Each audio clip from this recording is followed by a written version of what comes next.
Welcome to the Globetrottin ADs. This podcast is for you, athletic directors, activity coordinators, coaches, and program associates based in international schools around the world. The Globetrottin ADs is proudly hosted by Nick DeForest from the American International School Vienna and Matt Fleming from the American International School of Budapest. Here they are now, Nick and Matt and the Globetrottin ADs. Hi, everybody, and welcome to this week's episode of the Globetrottin ADs. This is Matt Fleming, coming to you from the American International School of Budapest in Hungary. It's quite cold and frigid here at this time of year. We're fortunate to have a guest today who does not have to suffer through that.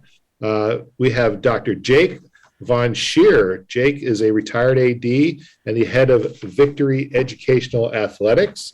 So we're fortunate to have him. We've been able to connect with Jake through various conferences in the NIAAA, and Nick has made headway with him through various communications. So Jake is a speaker, author, a leadership specialist, if you will, who consults with athletic directors and programs to help them improve and get better in their programming. And we're happy to have him today.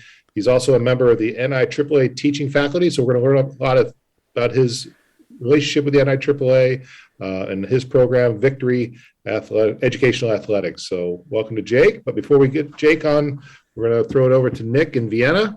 How you doing, Nick? Hey, Matt. Yeah, thanks for the intro. Yep, over in the basement here, also in cold Vienna. And I don't know why we do this to ourselves, Matt, but two guests in a row are coming from sunny Florida.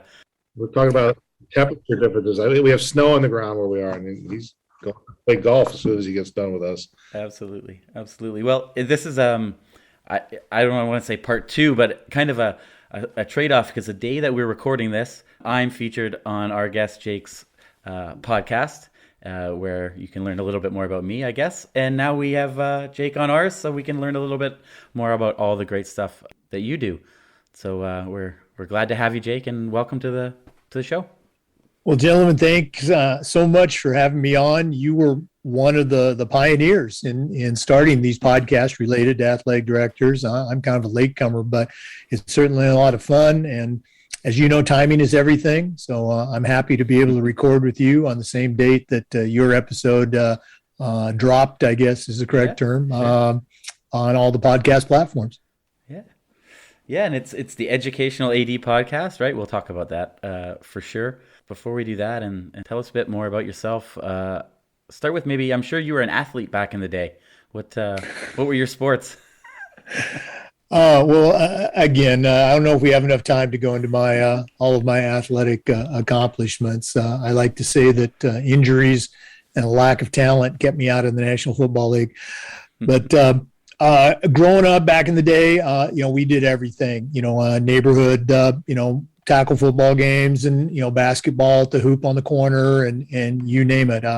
As I got older, football and basketball really had a appeal to me. I wasn't any good at baseball. All my friends played baseball, but I ended up on the track team, and so ended up doing football and track at the small college level. Just had some great coaches, some great influences along the way. Mm-hmm. Back in high school, I remember, my parents, they were always very supportive of me, but I remember, I think it might've been going into my junior year. I made a comment at the dinner table in August. I just said, I don't know if I'm going to play football. And I think I was just being a smart aleck teenager. And my dad didn't miss a beat. He's a contractor, and we had to work for him during the summers. And he goes, okay, I'll see you at the job site after school. And I definitely I made my decision easier to play football that year. And so, my parents are great, big supporters. And I knew all along that I wanted to do something in sports growing up. I knew I was going to be a college basketball player, but nobody seemed to want a 6'2" power forward that really couldn't shoot that well. I guess that's why I played football and track in college. But got the idea I wanted to be a coach. Obviously, back then, if you wanted to be a coach, you had to be a teacher. So I got my teaching credential. started coaching at the middle school level, wanted to be a head football coach and climbed that ladder, coached at the college level for a few years. But I think I really hit my stride when I became an athletic director and was able to be involved with sports, with kids, with coaches on a much larger basis than just coaching your own team. Right. And as Matt mentioned, retired in this past June after 41 years as a career educator, still trying to stay involved with our state association and the NIAAA and doing a little consulting. And, of course, the podcast has really grown. So just trying to keep my hand in it. Yeah. Wow. That's a lot of stuff to keep busy with after retirement. I think we'd be enjoying the sun in Florida a bit more than you. Maybe. Although I do remember seeing a lot of track pictures of you working at track meets. So you're still staying active, I think, in schools and around Florida. Is that right? Right. It's kind of funny. Somebody at the national conference made the comment, Jake, I thought you retired. I see, you're all over the place. You're working at track meets and refereeing basketball games. And, I thought you were going to take it easy. You're so busy. And I said, you're right. I'm busy, but it's my busy. I'm choosing the things that I want to do, and still officiate basketball games. My wife and I are both, national track officials. We work college and high school meets. Just worked as a starter this weekend at kind of an icebreaker meet. No ice, but it was still the first meet of the day, first meet of the season. But again, my dad, when I was probably griping about something on the job site, he told me once, I was in junior high, and he goes, Jake, the secret to happiness is finding something that you love to do and then convincing somebody else to pay you to do that. And he found that. He loved his job. He loved everything about it. And I found that with teaching and coaching and being an AD. So, now I'm retired, and so the pay scale is a little bit different. But I still love what I do, and hope I can continue to contribute to the profession that's been so very good to me over these years. Yeah, that's great to hear, and I think you're a great example of, I think, hopefully what we hope to be when we get down the road, and when I reach towards retirement. I definitely would like to stay involved in such a way like that. I think, especially doing track in front of where I'll end up, if I'll be back in the States, maybe most likely, or whether I'll still be abroad somehow, somewhere. But that's great that you're able to do that and connect and stay involved and work with kids and coaches. So it must be a lot of fun, especially when you can do it at your own pace and you're not as in demand maybe as you might have been previously. So that's great to hear. So we want to talk next about the podcast, Jake, and maybe talk a little bit about the podcast and the motivation for getting into it, and some highlights that you've encountered with being involved in the podcast as the host. Sure. Going back a couple of years in Florida, in our state association, you go through a path. If you stay in the organization long enough, hopefully you become the vice president of our association, and then the president-elect, and then the president, and then the past president. Well, the vice president does some communication things, but when you become the president-elect, it's your job to coordinate and plan and produce the state conference that in Florida happens every May. And so when it was my turn to be the president-elect, I had my speakers, my workshops, my keynotes, my LTI instructors. I had everything lined up. We were ready to go. And then COVID hit. And we made the tough decision to cancel our conference in February of that year. And, everybody else, was hit with the same thing. And about, I think it was maybe a month or so later, early March, I was one of many people that the NIAAA reached out to do some free webinars to kind of fill the gap information-wise. And, of course, we used Zoom, and nobody knew what Zoom was, at that point. But it was really kind of cool to be a part of that. And I got the idea of, well, hey, why can't we do something like this for our state conference? And so I reached out to people who were going to be presenting workshops for our conference and said, hey, would you be willing to do this? And we created a schedule of, we did 2 a day for 2 weeks. So we had 20 Zoom workshops on a variety of topics. Some of the speakers were from Florida, some were from across the state. We actually had 9 different states represented.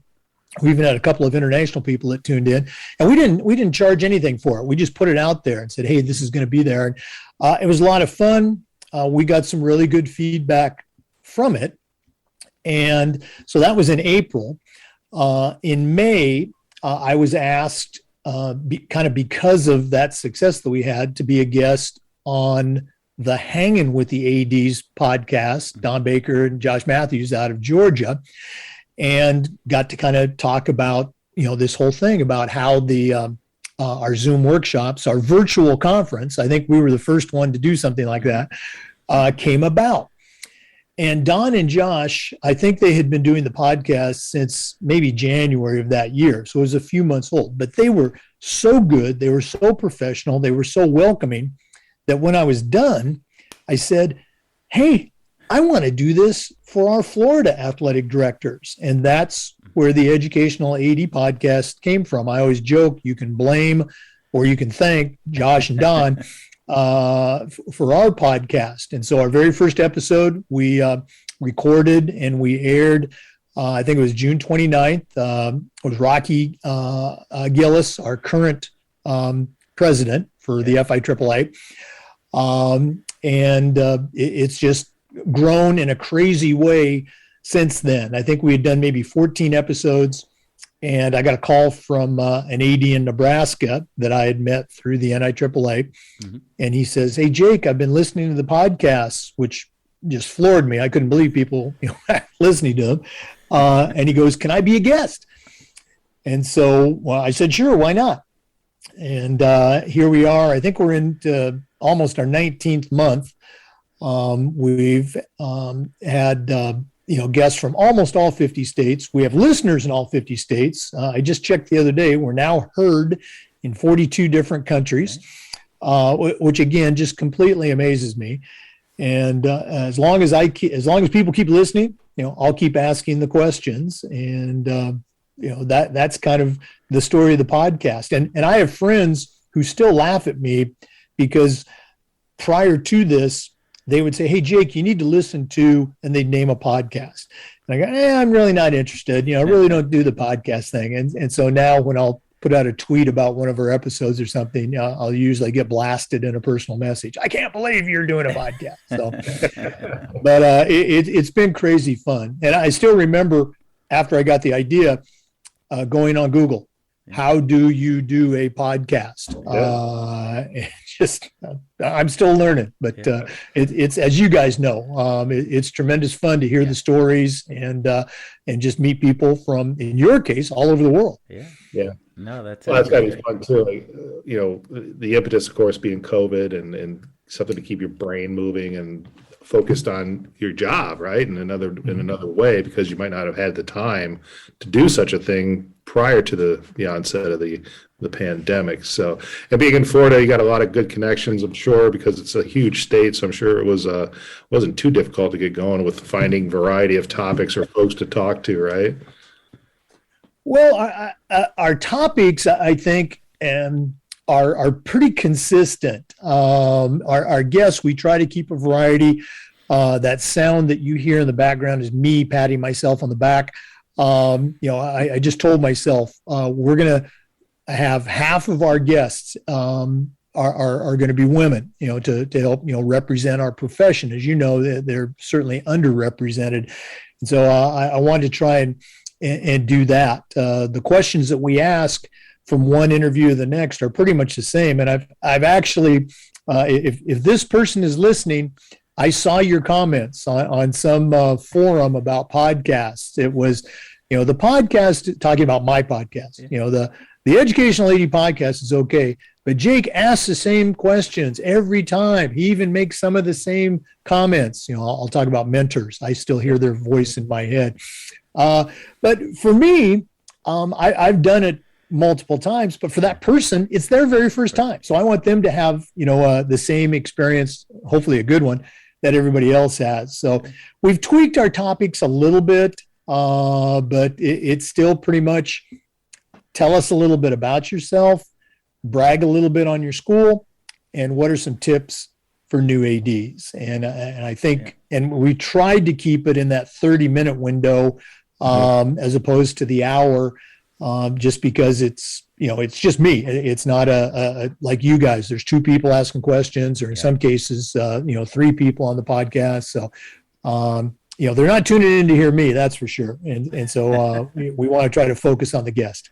Well, there's some great people that are athletic directors all around the world. So hearing a little bit about each one of them is a great model to have. And I'm sure that's why you have so many episodes and have so many listens, right? Because people want to know. We want to learn about each other. So I think that's great. I wanted to mention, you said it, that 42 countries. And I saw that you posted that today. And we definitely have you beat on the countries, like 130 something. But the listens, holy cow! How many thousands of listens do you have already? Do you know it up to date? Well, again, we've been doing it now for about 18 months, and I do probably put out more episodes than anybody else. I get it. That was one of the things I learned on Google. Said, you have to constantly update your content. So, okay, we'll do it. But we've had, since the beginning, we've had just over 33,000 downloads. Yeah. Cool. This past, I would say the past 3 or 4 months, we've seen a good spike, and I don't know why that is. The format tweaked a little bit. Instead of 3 interviews a week, we went to 2 interviews, and then we have our 2 special segments plus our new one, the Wednesday Wisdom. And maybe the variety caused it, but the first year I did it, I was doing it because I was as part of being the president of our state association, and so if I would get contacted by a potential sponsor, I would direct them immediately to our association's corporate sponsorship person. And when I retired off the board, we just kind of mutually agreed that, I'd take the podcast with me and I'd still promote the state, but in different ways. Right. And so the sponsors that we do have, they're all companies that I've worked with and used either as an AD or as a coach. And so I think it's nice for the sponsors. They can see that, people are actually listening to the interviews and the commercials. So we're going to try to keep putting out good content and, interesting guests and, not end up with more sponsorship commercials than we actually have content that we're sharing. But, you can always just skip ahead, right? So if someone doesn't want to hear or they've heard it before because they listened to every episode, they can just, whatever, mine's like +15. You can hit +15 a couple times and get on with it. So. That's why we mix those commercials up, so hopefully they'll catch at least part of it in their, +10 or +15, whatever it is.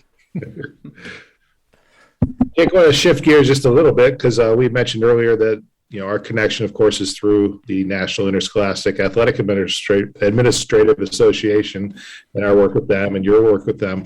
So I want to talk a little bit about your work as a co-author of, there's an LTC class called 716, Partnering with Parents. And maybe you could tell us a little bit about that. What was the impetus of the course? Maybe a little bit of an overview. And if there's any kind of international AD connection that you're share with us. Well, the Partnering with Parents, LTC 716, was just unveiled in December at the national conference. And I was very, very humbled and I think blessed to be asked really 2 years ago to be a part of that. Rich Barton out of Utah was the lead at that time, and he was putting together a team of athletic directors to help write the course. And I'm thinking I was probably contacted because I had been a presenter at the Nationals for workshops on a couple of different topics, but I think most recently some how to, and I can't even think of the name of my own presentation, but it was on this idea of partnering with parents, working with parents, rather than just saying, parents, get the heck out of here, let us coach your kids. And so the NIAAA, I'm going to guess, was getting some feedback from the members for potential new courses. Hey, we deal with parents all the time. I just said it. We deal with parents. We're not supposed to say that. We partner with parents. Yep. Well, 2 years ago, you were still dealing with them. Yep, sure. And so let's put together a course. And so let's see. I don't want to leave anybody out. Candace Mitchell, who is now, the lead faculty person out of Georgia, and now she's with USA Football. She was part of the team. Doug Kilgore was part of the team. Mike Elson out of Tennessee. Everyone knows Mike. Vicky Nelms out of Oregon. Carol Dazabrun out of New Hampshire. Catherine Tanko Ong, international AD from the Philippines, was on that team. And everyone contributed to the entirety of the course. We met multiple times through Zoom to talk about literally what's the name of this course going to be. We went through several different iterations of that. What's the content? What's the message? And we ended up honing it down into 4 sections, which is sort of typical for NIAAA courses. There were multiple reviews within our own team. It was presented at the summer board meeting to just the board of directors. It was presented and then it was tweaked. It was presented again in September at the state coordinators meeting, and there were some final revisions that came out of that. And then, as I said, December was the first time it was presented. And I think one of the unique features so far about this particular course is most LTI courses, there's appendices in the actual textbook with forms and documents and maybe a list of websites and things like that.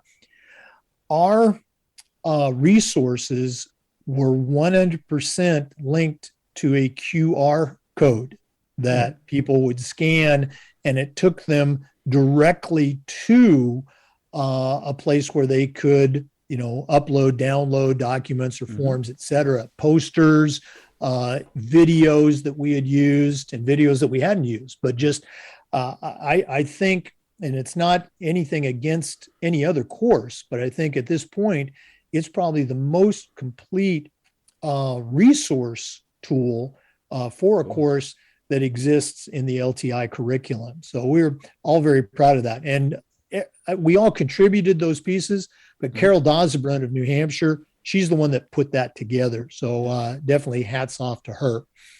And big task. Yeah. And then again, from a presentation standpoint, Candace Mitchell, myself, and Catherine Tankalong, International Athletic Director from the Philippines, the 3 of us were chosen to present the course in December. And we just had a great time. It's just a really cool course. We're very proud of it. How many people did you get to come out for it? I think the initial or the registration was close to 80. Okay. And I think the actual attendance, because some people had to cancel for COVID, was still in the low 70s. I didn't count the bodies, but that room was full. It was standing room only. Oh, that's great. That's pretty cool. From having no courses in person for almost 2 years to then having a massive room would be pretty cool. I think we had 5 in 904 this past year. But that's because they went online. So we were filmed 2 years ago, I think, and then people can take them whenever they want. So it's a bit different for the international crowd when you can take them from your home. How many did you have, Matt? Do you remember? Same. It was a small crowd. Yeah. A lot of discussion though. We still managed to go the 4 hours, so that was good. I thought we'd ended up early, but there was actually a good flow when you get a small group like that. It was interesting to carry on the conversations, and it was good. Plus, I was with Scott, who had not done it before, so it was a good intro for him. I think probably having a smaller crowd was a little better for him for first time presenter.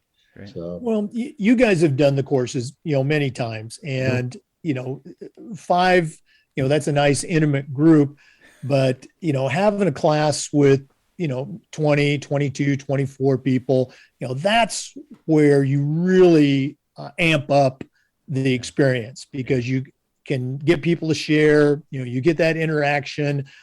We did our best to circulate in that group of whatever it was, 70 ADs, but you just don't get a chance to know everyone and get to hear those stories that really, really add to the experience of taking a course at the national level. But still, it was great fun, don't get me wrong. Yeah. But we're looking forward to maybe slightly smaller crowds at the state levels.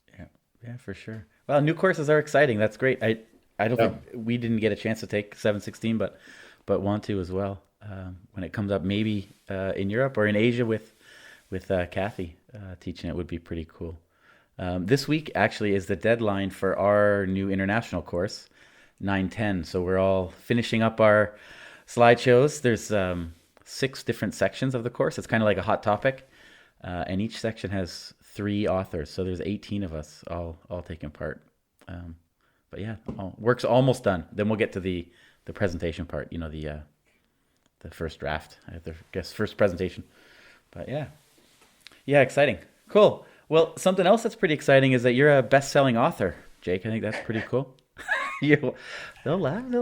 No, so the podcast led to a book, right? And I don't know how you find the time, even being retired, to do all this stuff, all this content coming out and put a book together. So tell us a little bit about how you got the idea, how it came to be, and what you think about it. Well, as you know, part of each podcast interview, our final segment's called the Athletic Director's Toolbox. And we ask all of our guests to contribute 3 tools to a new AD's toolbox. And some of them are actual tools, like a cell phone or a clipboard or a computer. Yeah. Others are more philosophical. You need to be organized, or you need to build good relationships with your coaches or your kids. And as we were doing the interviews, I actually, because I'm that kind of guy, I'm just that type A person, I was actually keeping a spreadsheet of all the tools that were suggested. And of course, as you do a number of interviews, there's going to be some repeats, which is fine. But we had gone through, I'm going to say, maybe we're closing in on 100 interviews, or maybe we had surpassed it. I'm not sure. Mm-hmm. But I thought it would be a nice episode to present the results so far. What have been the most popular tools or the most frequent tools. And I had Mike Elson from Tennessee, good friend, and Lisa Langston, who was, our current president. I had them on, and the 3 of us just took turns sharing those top 20 tools at the time. And I'd kind of put together I don't want to say a script, but kind of an outline so that each of us knew which tools, which sections we were going to talk about. And for them, for Lisa and for Mike, some little details and bullet points that they could toss in there. Right. So as we're preparing to record that episode, Mike says, we're on a Zoom, Mike says, Jake, this would be a really good book. And I go, you think so? And from that comment, that's where the Athletic Director's Toolbox came about. And we ended up using the first 150 episodes, and we asked ADs to give us 3 tools. So that would mean 450 tools, but we actually had 475 because a couple of ADs gave us extra tools, and we still counted those. And I put those into 20 general categories of my own choosing. Mm-hmm. And so we called it the top 20 tools for success. Okay. And the content was there. I Right. really didn't have to create it. It was just, putting it into, I'd go back and listen to this episode so I could make sure I'm quoting this person correctly. But remember I said I went on Google, how to do a podcast. I went on Google, how do you publish a book? And there's several different, they're called self-publishing platforms, but I ended up using the one on Amazon, which they call Amazon Kindle. And it was, as I tell people about podcasts, it's so easy to do a podcast that even I can do it. It was so easy to use that Kindle platform, so easy that I was able to write a book and get it out there. And I thought the content was pretty good. I thought the suggestions by all of our guests was wonderful. I wasn't trying to make any money. I budgeted at $9.99. I figured $10, for a tool that hopefully wouldn't leave your desk. The rest is history. It's been very popular. We've had a number of states decide to buy copies for their ADs, and I've always gone in and manipulated the price, cut the price so they could get a nice bulk deal. As I like to say, the royalties. Now, this is full disclosure right now. When someone buys one of these books online at $9.99, my royalty, the money that goes into my account, is $3.61 for each book. So I like to say it's beer money. I'm trying to give some of that money back. We just had a coaches conference here in Florida. I gave away a couple of cash door prizes, and given away a lot of books. I don't mind, seeing that little royalty check, but that's not why I did it. I enjoyed it. It was fun. And the second edition of the Toolbox will be coming out probably in July or August with our second round of 150 interviews, of which your tools will be part of that. There you go. That's pretty cool. I great. think that's good how it came to be. I did listen to that episode, and that's great. That just from that, like you said, you had it all organized, right? And the content was there, and it is something that shouldn't leave your desk as an AD, because you can flip by and go back over things. You don't have to read it all the way through. I'm just trying to think, what tools would I, what am I going to, just trying to think of myself, what are my tools I would use? I'm just trying to think of my desk, my office, looking around physical type of tools that are there, I guess. Well, Matt, when we're done here, we definitely have to schedule your interview to get you on, so your tools can be in that second edition of the book. There you go. Then you'll have lots of time to. I like gadgets, so I got all kinds of gadgets. I suppose I'll just have to sift through and see what are my favorites. No, that's really cool. And Jake, I think to me it shouts out what the NIAAA is, and what I came to love and still love about it is that servant leadership piece. That's what motivated me to start making these international connections and the podcast with Matt. To connect people, reach out, give them some things that maybe can make them better and help reach their student athletes in a bit different way. And that's the same thing, right? What you're saying about your book, it's providing tools, providing leadership to make people better at their job. I think it's fantastic. Oh, well, thank you. I appreciate that. Let's just take a quick break, and we'll listen to some of our sponsors, and then we'll come right back. Coach Evaluator is the premier coach evaluation software for schools and athletic organizations, and preferred coach evaluation solution of the NIAAA and the Positive Coaching Alliance. The system is completely customizable with an always growing evaluation template library for athletic directors to reference. There are not only evaluations for ADs to use, but also self-evaluations and parent-player evaluations of coaches. Learn more about digitizing and simplifying your coach evaluation process by visiting www.coachevaluator.com. Mention Globetrottin ADs to receive a $200 discount on the yearly rate. Kukri are a global multi-sport clothing brand specializing in providing the world's most prestigious schools with bespoke made and designed team uniforms for students of all standards and abilities. If you are frustrated by inconsistent colors, branding, costs, and sizing across your school's uniforms, then it's time to discuss an offering where every sport is available from softball to soccer for male and female athletes at rates to suit your budget. To find out how Kukri could elevate the apparel of your student athletes to a professional level, email the team at contact@kukrisports.com. A dedicated sales manager will offer you a quote today. Mention this ad and receive a special offer on your coach or PE staff order. Okay, we're back. Jake, we want to talk a little bit now about your website, Victory Educational Athletics. So maybe you can break that down a little bit for us and explain what the website's all about and the services that you can provide through it. Sure, absolutely. As I was thinking very casually, maybe 3 or 4 years ago, about ultimate retirement,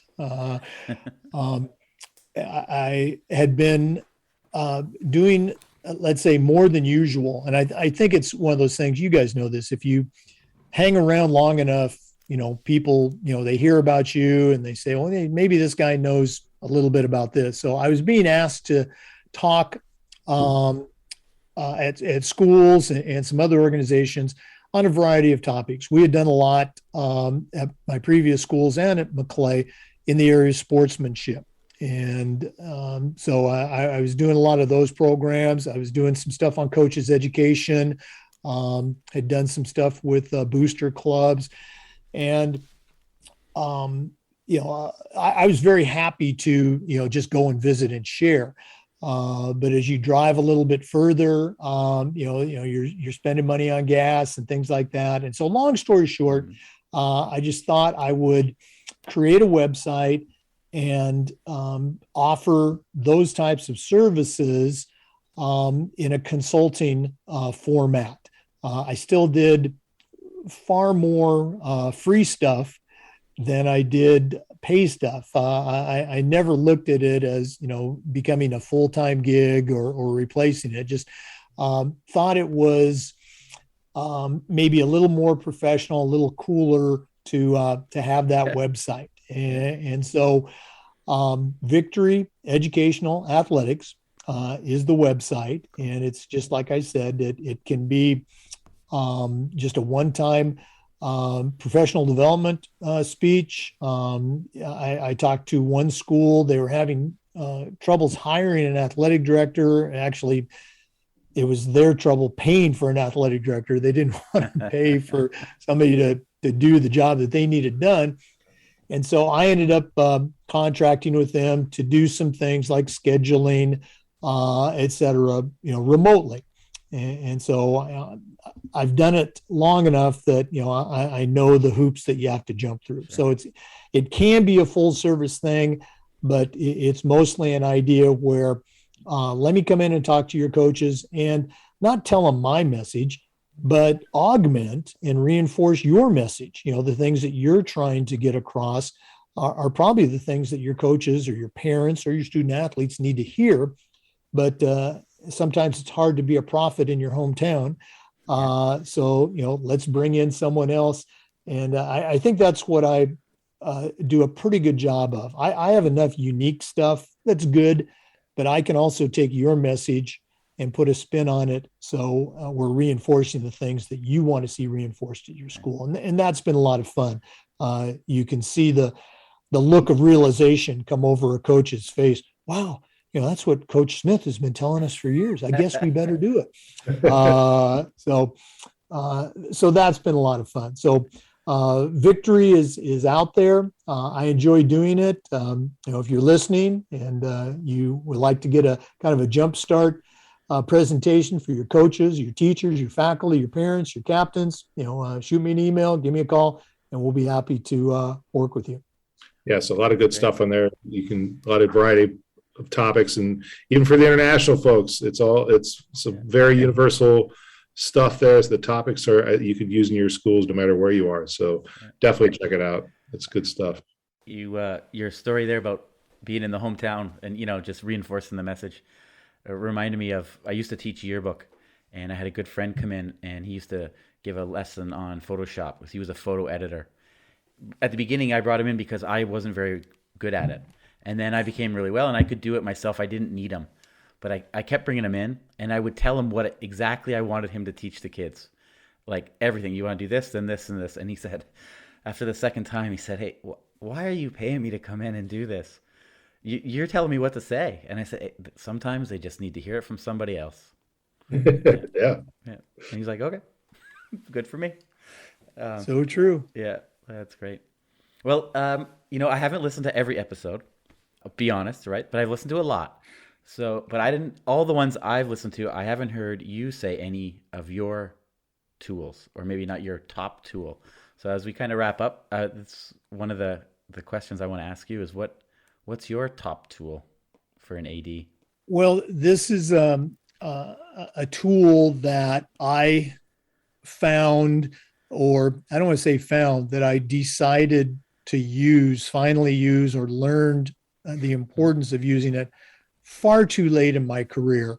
And it's been mentioned many times. It's one of those top tools, and it's the tool of listening.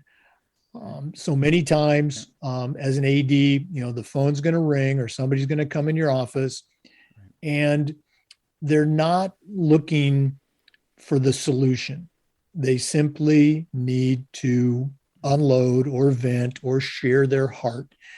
And as a young AD, I would, hear the first, 26 seconds and I already had 16 different solutions, for their problem that didn't exist. And that's not what they want. When those parents come in, regardless of what they say they want to talk about, 9 times out of 10, it's about playing time.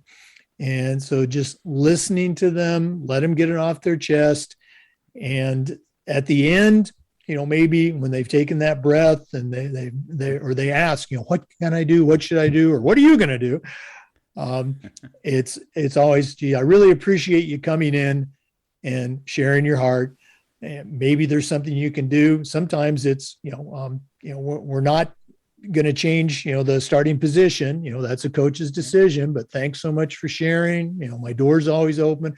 Great. Just learning to listen and shut up, and let that parent or kid or coach, get it off their heart. I think for me, that's the number one most important tool.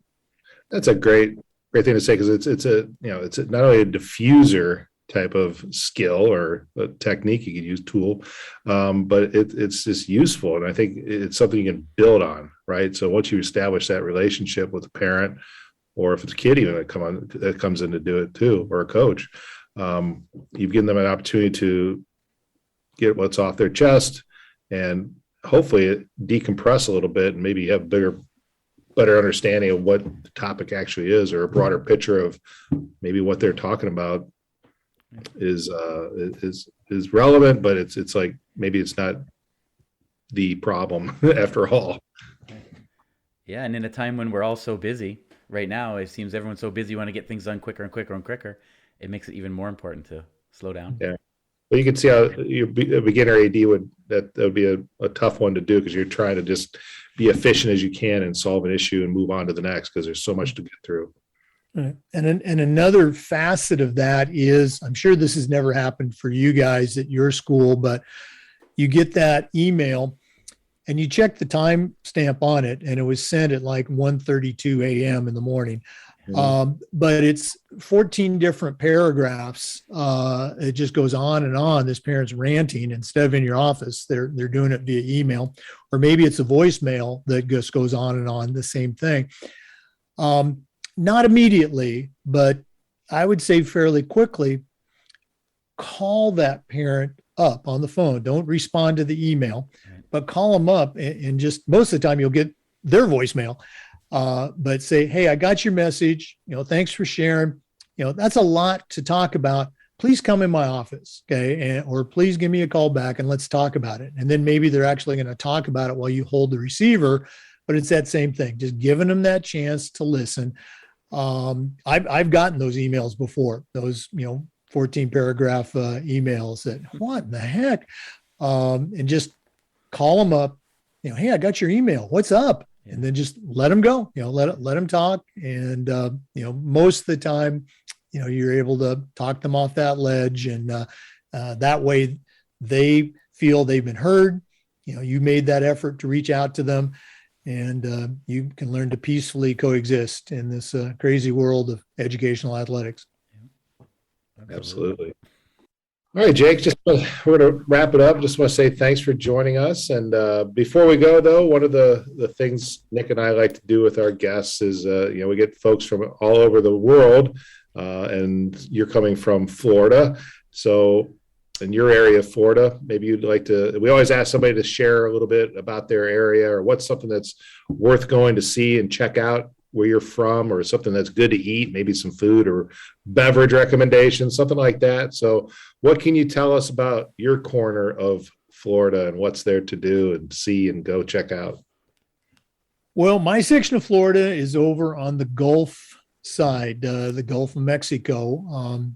We're about halfway between Tampa, St. Pete to the north, and Naples to the south. So very quiet area, closer to Port Charlotte and Fort Myers. So it's the rural opportunities, the nature opportunities, I think are very prevalent if you go for that sort of thing. There's a ton of, I guess you might call them hole in the wall type of restaurants and food establishments. One of our favorites is, it's called Snook Haven. It's on the Myakka River Canal system. It's way out in the sticks, but great food, great entertainment. And Matt and Nick, you're a little bit younger than me, so I don't know if you would recognize Sam, the Sham, and the Pharaohs from the 60s, Wooly Bully. Sure. Yeah. Okay, well, the lead of Sam, the Sham, and the Pharaohs is now retired, but he lives in the Snook Haven area, and every once in a while he does an open mic performance at the Snook Haven Grill. So next time you're down in our area, check it out or stop by. I'll be happy to take you there. Look forward to taking you that up, Matt, sometime soon or somewhere down the road. As I mentioned, I'm occasionally down in Florida. My family has a vacation home down there in Southwest Florida near Naples. So who knows? Maybe we'll hook up sometime down there. Yeah, absolutely. I'd love to show you the sites. All right. All right. Well, Jake, you mentioned your website. We're going to put it down below. Victory Educational Athletics. Obviously, your podcast that is way more popular than ours is on all the main platforms. The Apple, Spotify's. You also record the video of your podcast, so you can see some smiling faces on your YouTube channel. We'll put all that down there and encourage anyone listen to this to check your stuff out as well. Oh, absolutely. And if you're AD that's listening and you'd like to be a guest, shoot me an email. We'll give you a chance to share your story and brag a little bit on your school and offer some advice to other ADs as well. Sounds awesome. All right. Well, thanks, Ed. Thanks, guys.